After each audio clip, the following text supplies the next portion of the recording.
ਸਤਿ ਸ਼੍ਰੀ ਅਕਾਲ ਜੀ, ਤੁਸੀਂ ਦੇਖ ਰਹੇ ਹੋ 24x7 ਪੰਜਾਬ। हरियाणा के मुख्य मंत्री नायब सिंह सैनी गुरुग्राम पहुंचे।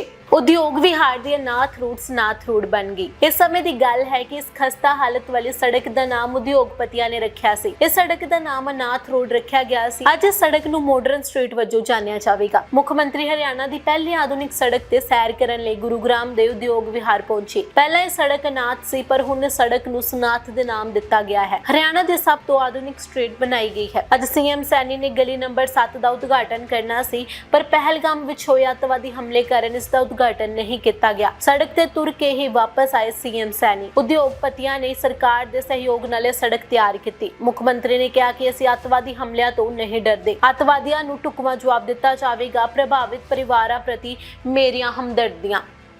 जम्मू कश्मीर में जो हमारे सैलानी थे, टूरिस्ट परिवार सहित घूमने के लिए जाते थे, जो कायरतापूर्ण एक योजनाबद्ध तरीके से वहाँ हमला हुआ है, वो दुर्भाग्यपूर्ण है। उसकी जितनी निंदा की जाए उतनी कम है। आदरणीय अमित शाह जी रात ही श्रीनगर में पहुँच गए थे। जो परिवारों को वहाँ दुख हुआ है, जिन परिवारों के लोग गए हैं, उनके साथ सरकार पूर्ण रूप से खड़ी है। इस दुख की घड़ी में मैं परमपिता परमात्मा से ये प्रार्थना भी करूँगा कि उन दिवंगत आत्माओं को अपने श्री चरणों में स्थान दे, और जो ये गहरा दुख हुआ है उसको सहन करने की शक्ति दे।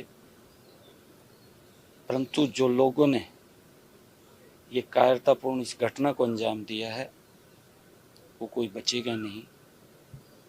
उनके खिलाफ सख्त कार्रवाई, और ऐसी कार्रवाई कि आगे भी व्यक्ति मुंह उठाता हुआ सोचे 4 बार कि अगर मैं कोई काम करूंगा तो मेरे साथ ही अंजाम होगा। वो कार्रवाई उनके खिलाफ वो होगी। ये यहाँ के जो इंडस्ट्रियल एसोसिएशन के लोग हैं और सरकार ने मिलकर के, क्योंकि कई कारण होते हैं, इस कई कारणों से जब जीएमडीए बना है तो इसकी तरफ ध्यान कम रहा, परंतु मिलकर के जो हमारे यहाँ के इंडस्ट्रियल एसोसिएशन के पदाधिकारी हैं और सरकार ने मिलकर इसका जीर्णोद्धार किया है।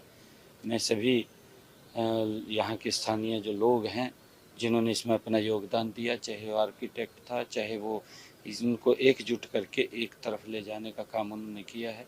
इस रोड को एक मॉडर्न रोड वो बनाया है, और ये इस प्रकार के रोड जो आपस में मिलकर के बनते हैं, इसका पब्लिक को भी लाभ होता है। क्योंकि इसके ऊपर पहले हम देखते थे कि बड़े बड़े खड्डे इसके ऊपर थे, परंतु आज इसका जीर्णोद्धार हुआ है। बाहर से भी घूमने के लिए अलग से इसकी डिजाइनिंग की गई है। पैदल अलग फुटपाथ बने हैं। जो हमारे ब्लाइंड हैं, ब्लाइंड्स के लिए भी इसमें अलग व्यवस्था रखी गई है ताकि कोई घटना ना हो। इस रोड के ऊपर 0% वो दुर्घटना, इसको दुर्घटना मुक्त बनाया गया है। और जो ग्रीनरी है इसको बिना छेड़छाड़ किए इस रोड का जो जीर्णोद्धार हुआ है, ग्रीनरी भी इसके ऊपर ज़्यादा है, क्योंकि वातावरण जो वायु पोल्यूशन है उस पोल्यूशन के अंदर भी इस प्रकार के रोड कम करने में बड़ा सहायक सिद्ध होते हैं। मैं सभी को इस रोड के अंदर जिन्होंने अपना योगदान दिया, सभी का बहुत बहुत धन्यवाद करना चाहता हूँ। देखिए,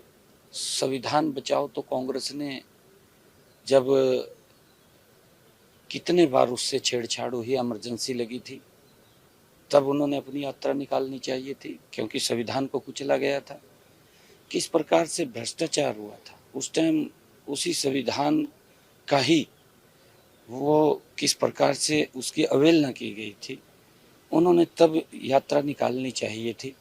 क्योंकि इस प्रकार से लोगों को गुमराह करना और इस प्रकार से लोगों के अंदर झूठ फैलाना, ये कांग्रेस की फितरत रही है। और कांग्रेस हमेशा ही लोगों के अंदर भय की स्थिति पैदा करके उनको बरगलाने का काम करती है। क्योंकि अगर हम देखें, 55 साल तक कांग्रेस देश के ऊपर शासित रही है। 55 सालों में इनका इतिहास उठा करके देख लीजिए। 1984 के जब दंगे हुए, उन दंगों के अंदर किस प्रकार से कांग्रेस के समय के अंदर ही वो कत्लेआम हो गया था। तब संविधान कहाँ गया था? तब संविधान तो उसकी दिखाई नहीं दिया, तब भी उस संविधान को कुचलने का। इमरजेंसी के समय में किस प्रकार से लोगों को जेलों में ठूस दिया गया था, तब संविधान इनको दिखाई नहीं दिया था। ये किस प्रकार की जो बातें करते हैं, ये सब इन्होंने, क्योंकि जिस प्रकार का भ्रष्टाचार किया है, बड़े बड़े घोटाले हुए। आप कॉमनवेल्थ का, 2G का, अगर घोटालों की बात करें, संविधान कहाँ था? संविधान ये तो नहीं बोलता कि आप घोटाले करो। देश 55 साल तक देश के अंदर कांग्रेस शासित रही है, एक छत्र शासन रहा है। इन 10 वर्षों में मोदी जी के नेतृत्व के अंदर देश ने बड़ी गति से आगे बढ़ा है। उस गति से, अगर जो गति 10 वर्षों के पिछले कार्यकाल के अंदर देश आगे बढ़ा है, अगर जब हम आज़ाद हुए थे, जो हमारे क्रांतिकारी वीरों ने इस भारत की आज़ादी में अपना अमूल्य योगदान देते हुए इस भारत भूमि के ऊपर कुर्बान किया, उनके जो सपने थे, उन सपनों को अगर ये सरकार पूरा करती, परंतु उन्होंने उनके सपने नहीं पूरे किए, अपने सपने पूरे किए, अपने सपने पूरे करने में लगे हैं। और उसके कारण से देश उस गति से नहीं बढ़ पाया जिस गति से आज मोदी जी के नेतृत्व में ये देश गति से बढ़ा है। क्योंकि इन्होंने तो देश के लोगों से माफ़ी मांगनी चाहिए। संविधान बचाने की बात नहीं है। मोदी जी के नेतृत्व के अंदर संविधान बिल्कुल बाबा साहिब भीमराव अंबेडकर जी के एक एक शब्द का पालन हो रहा है। ये देश संविधान के अनुरूप चल रहा है। ये देश संविधान के अनुरूप ही गति से आगे बढ़ रहा है। परंतु इन्होंने तो भारत रत्न बाबा भीमराव अंबेडकर जी को कभी सम्मान नहीं दिया। उन्होंने तो उसको हराने के लिए भी काम किया है। आपके सामने है, पूरा देश जानता है। फिर ये कौन से संविधान को बचाने की बात कर रहे हैं? इन्हें तो माफी मांगनी चाहिए। इन्होंने संविधान बचाने की बात नहीं करनी चाहिए। मैं राहुल गांधी को भी कहना चाहूंगा कि तो बुक उठा के खड़ा हो जाता है हर रोज। क्या लोग सब जानते हैं?